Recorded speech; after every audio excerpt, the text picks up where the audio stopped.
Hey there. In this video, I'm going to talk to you about Robopack Radar and dive into how radar tracking works. I'll keep this video nice and short so you can get on with your day. If you like how we're doing things at Robopack, just hit the subscribe button and like so we know it's working. From the Robopack main website, we can go to Robopack Radar and it says click to scan Intune. It will literally scan the Intune tenant, but not as I click it. It's already done it. If you've connected Robopack to your Intune tenant, it's already done that scan. And crucially, the data that it's going to collect has already been collected by Intune, most likely. So it's already going to be fully populated, which is one of the best things about getting onboarded to Robopack, is that you already have the data you need. You're just not looking at it properly. So when I click Robopack Radar, and then choose it with tenant, because at the top right you can choose a tenant. I've chosen the messy tenant that I've got, the dev tenant, because this has the most applications in it. It's got the fewest devices, so we'll come on to that in a minute, but it's showing you more data for now. Let's go through this. We have some information about when the tenant was last scanned. It was last scanned yesterday, so not quite 24 hours ago. We scan it once a day, so that's why that's there. We have the ability to create a patch group, to refresh the data if you need to, so make it happen now-ish, to see the upgrade assignments, to export the data as CSV, semicolon, or CSV comma, or to actually do a radar scan from CSV, which is another thing we can talk about later on. But just if we look at how radar works in its default, normal way, we have a list of apps at the top here called apps ready for patching. These apps are in this list because they are matched against a library of 30,000 applications that are ready to be deployed. So the apps in this list are here because they are in my Intune tenant in some way and also in Robopack ready to be patched. And you can see how they're in the Intune tenant by looking at the type here. So this application, 7-Zip, is an Intune app that has been created in Intune, but is not being patched by Robopack. It's also on devices. You can see it's on one device here. So if I was to click on the version, for example, you can see that it's an Intune app. Version 25.01 is an Intune app. Version 25.01.00.0 is discovered on a device.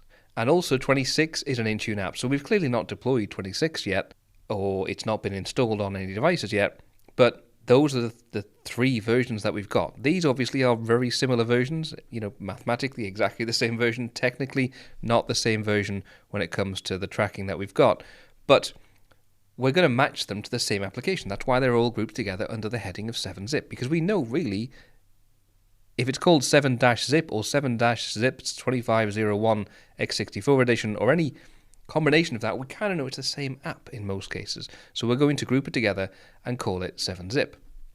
That helps because then we don't have hundreds of different versions of 7-Zip all with different names being individually mapped as different apps. We're grouping them all together. So we've done that, and that's why we have this line here. We can see it's on a device. I showed you that earlier on, but if you click into it, you can see which device it is on and which version is on that device. There we go. Very simple to do. That happens for all of these applications. And you can see I've got Intune app, Intune app, Intune app, and then another one here which is discovered. Now this, as the tooltip says, is an app that is discovered by Intune scanning enrolled devices, but it's not managed by Intune or Robopack. So when I click onto versions, you can see that we have this application with this version is discovered on devices. It is not an Intune app. It is not something that we can click into and say, hey, this is the Intune app that we deployed for this. It's just been installed. So someone, like Aurora, for example, has installed this application on their computer, or it's been installed somehow on their computer, and we've detected it. And therefore, we need to get it patched, right? Because no, you're not patching it. Intune isn't patching it. We need to help you do that. So we're going to put it in this list. Now, I already have a video on patch groups, and we can talk about how we can use a patch flow or a patch group.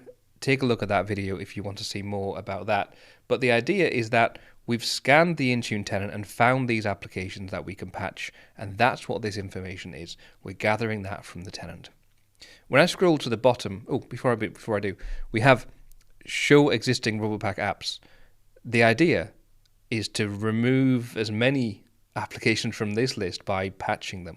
And I'm going to go to my demo tenant because this is the one where I actually deploy applications to. You can see this app list is much smaller, right? Because I actually have loads of applications being deployed as existing apps. So these ones are listed as Robopack managed, and you can see a deployment of these by clicking on that. You can see the number of versions that we have. This is the list that you want to grow. You want to have as many apps that are listed as Robopack apps, and you would be able to see the number of devices they were on if I had any devices in this tenant, but I don't, so you won't see that. But the idea is that we have this list as short as possible and the other list, the existing apps, as long as possible. We're patching all the apps. We have a list of apps at the bottom here that are found in the environment but are not available for patching. You can see here I've got an Intune app here for AWS command line interface and McAfee personal security as an Intune app. It's created an Intune. Someone has gone into my Intune tenant and created that application, and it's not matched against the library, so we can't automatically patch it. We need to solve that, and we aren't going to make you solve it by you having to go and package an Intune app and do it all manually. We will allow you to do that through Robopack. We do allow you to do that through Robopack. And in fact, I've got a video on that coming up. So please take a look at that video when you get a chance. As always, I promise to keep this short. I'll see you next time.